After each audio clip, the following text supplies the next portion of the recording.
Before we begin this tale of mystery and intrigue and venture deep down the rabbit hole that is reincarnation, I humbly ask you to please like, share, subscribe and comment to help me grow my channel.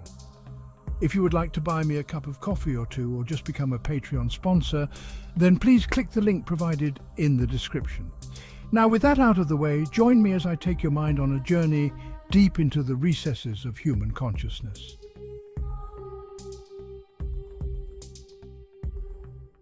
It was on the ominous night of the 7th of February 1921, a night marred by pelting rainfall and thunderous bangs echoing across the black night sky, that Bishen Chand Kapoor made his appearance into this world, a world he was about to throw into disbelief and disarray. No one in the dimly candle-lit room was aware or indeed prepared for how this infant was going to impact and transform their lives. An impact that would have far-reaching ramifications that penetrated the roots of their very religious foundations. Well, almost everyone, for in a far corner of the room sat a frail old woman gently rocking back and forth on a creaky old rocking chair. She was only identifiable by her silhouette, so crudely smeared across the wall by the faint light of the single candle that was lit in the room, and whose flame, it seemed, danced haphazardly to an inaudible melody playing in the ether, causing her silhouette to dim and brighten with peaks and troughs. She was none other than Parvati Devi Prasad, more affectionately known as Ma to all in the village, an 89-year-old lady who was the eldest resident of the village in Bareilly, Uttar Pradesh in North India, and the immediate neighbour to the Kapoors. Her utterance would be brushed off by an exhausted mum who had just given birth and the other supporting women in the room as the ramblings of an old woman blessed with longevity but cursed to experience the onset of senility coupled with bouts of dementia that were becoming more frequent in occurrence. Nevertheless, Ma's utterance would haunt all present long after Ma herself had embarked on her final journey towards the eternal. "He has come with unfinished business," exclaimed Ma as Bishan's little lungs inhaled their first breath of air, animating his limp, fragile body, subsequently followed by an exhale of the life-giving air, and almost simultaneously letting out a loud scream to the world, heralding his arrival. And from almost that very moment, the web of intrigue began to weave.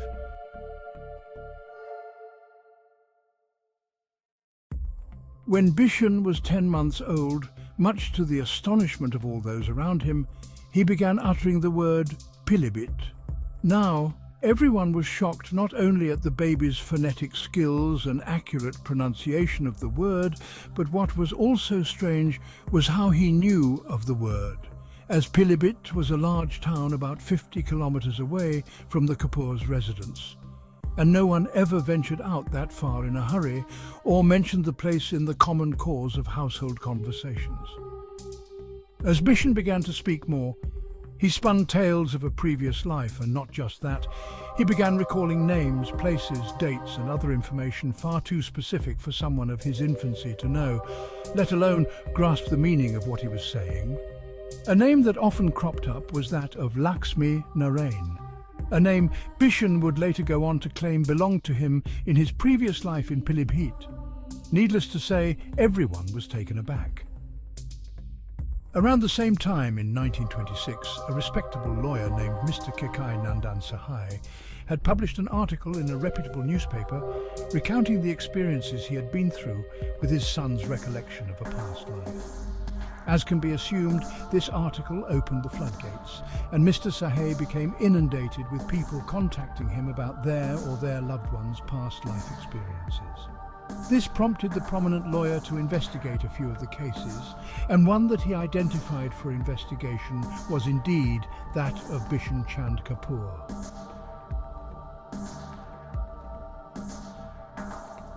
So, on the sweltering, humid day of the 29th of June, 1926, Mr. Sahai embarked on his fateful journey to meet Bishan. Upon reaching the village, he was received by Bishan's father and immediately ushered into the home to meet the young boy. Mr. Sahai began the interview with earnest and was astonished by the details Bishan seemed to recollect of his past life as Laxmi Narin. Galvanized by this information, Mr. Sahay asked the Kapoors if he could take Bishan to visit Laxmi Narin's mum in Bareilly. Upon receiving their consent, in August of 1926, Mr. Sahay set out on a journey to meet Laxmi Narin's mother in Bareilly. She tested Bishan with a series of questions to which only she and the late Laxmi Narin knew the answers, and both she and Mr. Sahay were astonished at the boy's recollection. Mr. Sahay went on to publish a pamphlet with the cases he had documented, and that's where the matter lay until 3 decades later, when veteran reincarnation researcher Ian Stevenson picked up the mantle. Stevenson uncovered a true tale of mystery and intrigue.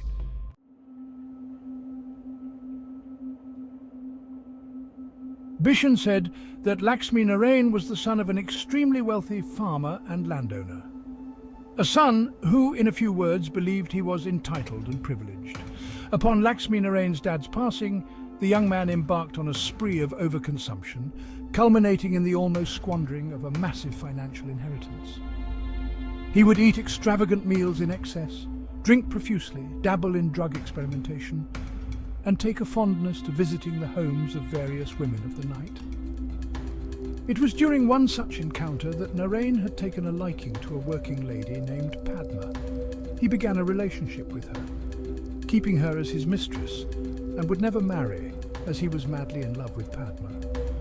On a fateful day, as he approached Padma's house, he noticed another man leaving her room.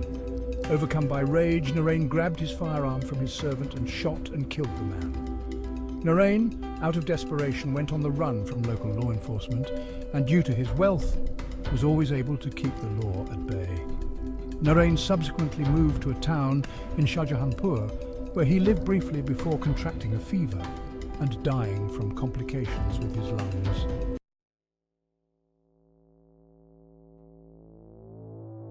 When Bishan was 23 years old, he met Padma. Upon first seeing her, his mind experienced a flood of conflicting emotions and feelings, causing his body to vibrate uncontrollably, eventually causing him to faint. For months, Bishan could not get his reunion with Padma out of his mind.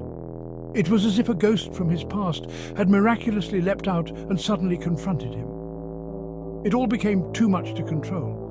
The flooding of emotions and being overcome by sensations which, up until his chance meeting with Padma, seemed foreign to his current physical experience, were now getting the better of Bishan, causing him to spiral out of control. One night, after drowning his confused mind and emotions in an alcoholic binge, he plucked up the courage to visit Padma at her home. Bottle in hand, he stumbled along the pathway leading up to her doorway and began banging profusely on the door and yelling out, "Padma!" After what seemed like an eternity, the door gently creaked open, giving way to a figure of a woman hunched in her old age and bearing the visible signs of a tough and tumultuous life long left in a past many ages ago. Her form was more prominent as the dim light, strainingly provided by the little candle, was hard-pressed to shine bright enough to elevate any of her pronounced facial features. Then, with a strained effort, she stepped forward and took the bottle of alcohol from Bishan's hand and threw it to the ground. The sound of shattering glass pierced the stillness of the dark night as the meek voice of an aging woman muttered out, "I'm old enough to be your grandmother, Bishan. What we had ended with Laxmi Narin. You ruined your life once before on this path. Don't ruin this life too. Leave here and make a better life for yourself, and let an old woman face her demons as her final hour draws nearer. Please, I implore you, make something of yourself this time, please." Upon hearing this, Bishan turned around and slowly staggered away along the pathway, leaving an old, frail Padma behind and closing a chapter in a novel that literally spanned lifetimes.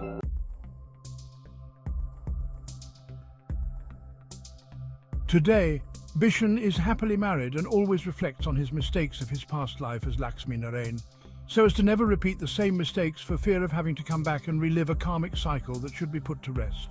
If you enjoyed this video, then please don't forget to like, share, subscribe and comment. It helps my channel grow. Your support is truly invaluable, and if you would like to become a Patreon member of mine, please click the link in the description.